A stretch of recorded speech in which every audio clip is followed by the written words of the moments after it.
Good morning, this is Dr. Turner for Integrated Math 3. Today we're going to be covering lesson 3.1, which is adding and subtracting polynomials. This is something that we've covered in previous classes. However, because we're getting into different types of function families and later units, just wanted to spend a couple sections here in review. It is also covered in both the Integrated Math 2 and Math 3 textbook, and we did cover it a little bit in 8th grade, but that's why we're hitting a topic. If it is something that you've done before, then that's great. You may be able to just skip this video. If it's been a while and you need some review, then that's good too. So we are not covering in this class what are polynomial functions. If we were in Math 2, we hit that in review as well. But because we're pressed for time here for Math 3, it's not its own section. But remember that polynomials are functions, and we have different ways of classifying polynomials. We classify polynomials by degree, and we classify polynomials by rank. So whatever the highest exponent is determines the degree, and then we also count the number of terms. So counting the number of terms, that might be a monomial, binomial, trinomial, polynomial, etc. Classifying by rank or degree, that would be 0. You can classify by the number, 0, first, second, third, fourth, or by the name, so linear, constant, quadratic, cubic, quartic, etc. If you need a little bit of review for that, there is a Math 2 video in the notes. It would be Integrated Math 2 2.1 if you want to go back and review that. We're going to just go ahead and skip ahead to the adding and subtracting of these polynomials. Adding and subtracting polynomials is fairly straightforward. It's all about combining like terms. So we start out, let's just do a simple example here. 2x plus 4 plus 3x plus 5. Remember that your associative and commutative properties will apply here, particularly if you only have addition signs. What that means is even though there's parentheses here, they can just kind of go away.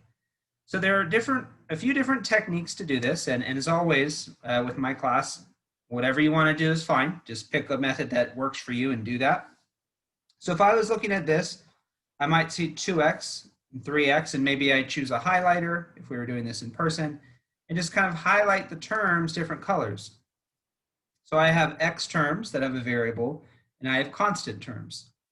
Once you identify what are or are not like terms, then it's just a matter of adding them up separately. So I have 2x plus 3x, which would give me 5x, and I have 4 plus 5, which would give me 9. Most students are okay with that step until we get into, let's say, an example that involves a quadratic function. So x squared plus 4x plus 3 plus 3x squared minus 2x plus 5, for instance. Even though x squared has two things, if you will, going there, it has the variable, the x, and the exponent, the 2, x squared is separate from x. So I can't go through and add the 4 of these together. It's a very common mistake. X and x squared are themselves separate terms. So I can add the x squareds, I can add the x's, and then I can add the constants, the ones without a variable. So I'll do that here. I have x squared plus 3x squared. I have 4x plus negative 2x. And then I have 3 plus 5. That's one technique, just highlighting like terms. You can also do these when, another way to do these is by doing what's known as vertical addition. Before I get to that though, do another example here. 5x squared plus 7x minus 6 plus 10x squared plus 2x plus 11. If you don't have a highlighter handy, another thing you can do is just sort of put either a different symbol. So you could, draw like shapes around the like terms, stars, hearts, whatever. Just recognizing again, it's a way of combining the like terms together. So you could do something like that. Or if I'm doing this, I usually don't have a highlighter. If I have to use this technique, I might do like a different type of shape around the like terms. So circle, square, triangle, whatever you can do to just identify what are like terms and what aren't. Any of those techniques are acceptable. Then you just add the coefficients here. So I get 15x squared plus 9x plus 5. Vertical addition.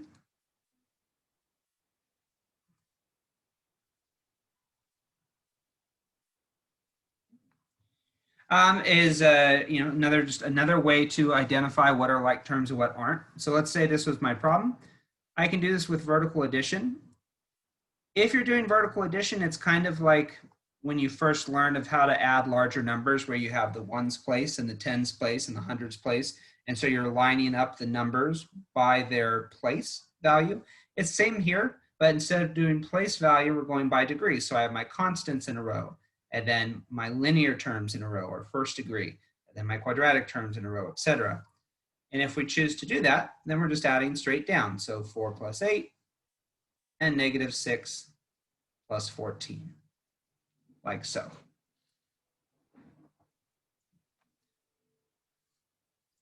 Subtraction is the exact same process. We're just going to be subtracting terms. So 5x minus 3 minus 2x plus 1. Being careful, of course, with our positive and negatives. So one strategy is to highlight. I have 5x and 2x. And then I have minus 3 and 1. Now here, some teachers will teach you to basically distribute this negative sign. And the goal of that is, if you're doing these, and typically you're doing them together, you see a whole bunch of addition problems, and then you get one with a subtraction sign. Some students forget to subtract. So we'll go over a couple different ways you can do this. I personally don't like to change it. I'll just do 5 minus 2, negative 3 minus 1.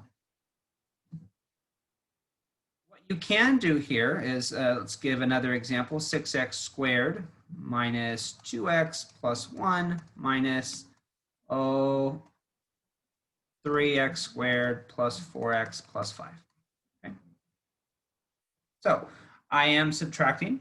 Another thing you can do, if you're going to forget that negative sign, or it's confusing, or maybe you have some negatives in here, what you can do is basically distribute the negative, and it's taking care of the subtraction part of that. So if I choose to do that, I still have my first polynomial, that stays the same.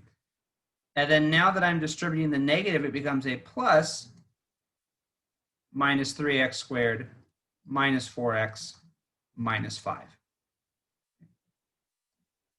And then it's just like the problems on the left here. I'm going to look at my like terms, highlight, organize, however you prefer.